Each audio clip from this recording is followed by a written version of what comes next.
Manga qara, menga ozgina qarz berib tursang-chi. Bir dacha chiqdan olib kelay. Qarz deysanmi? Undan ko'ra bitta taklif bor. Mahallani boshidagi Sobir aka bor-ku, son sanoqsiz qo'ylari bor. O'shani 4 tasini olib chiqib sotsak, senga ham menga ham pul bo'lardi. Nima deyapsan? Bilib qolsa qamalib ketamiz-ku. Bilmaydi, men o'tgan safar bittasini olib chiqib sotdim. Hech baloni bilgani yo'q. Jizzax viloyati Forish tumani Uchma mahallasida aynan shunga o'xshash holat sodir bo'ldi.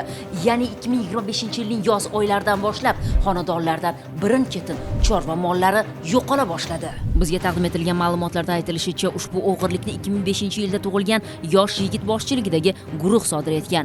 U bilan birga yana 3 nafar 2000-chi, 1995-chi va 1986-yillarda tug'ilgan shaxslar ham ushbu jinoyatga qo'l urishgan. Poytaxtdagi oliy ta'lim muassasalaridan birining talabasi bo'lgan guruh yetakchisi qo'ralarga pinhona kirgan. O'g'irlangan qo'ylar esa yo'qolgan mol sifatida tezda pulga aylantirilgan.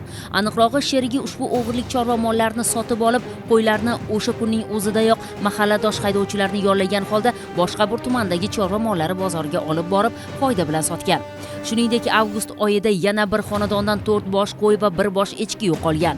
Qo'ylar 11,5 millionga sotilgan bo'lsa, echki esa so'yib yuborilgan. Sentyabr va oktyabr oylarida ham 3 nafar qishloqdoshlarning 10 bosh qo'y va 1 bosh qo'zisi o'g'irlangan. Bular ham shu tarzda chorva mollari bozorida pullab yuborilgan.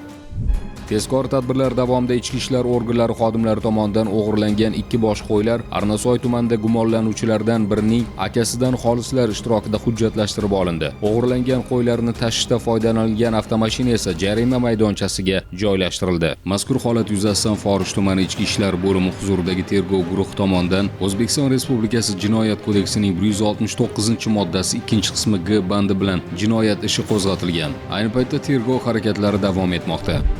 Ko'zi kunda bo'lmasa ham kunida albatta sinadi. Tinchlik posbonlari bor ekan, har qanday qing'irliklar baribir fosh etiladi. Shuni unutmang.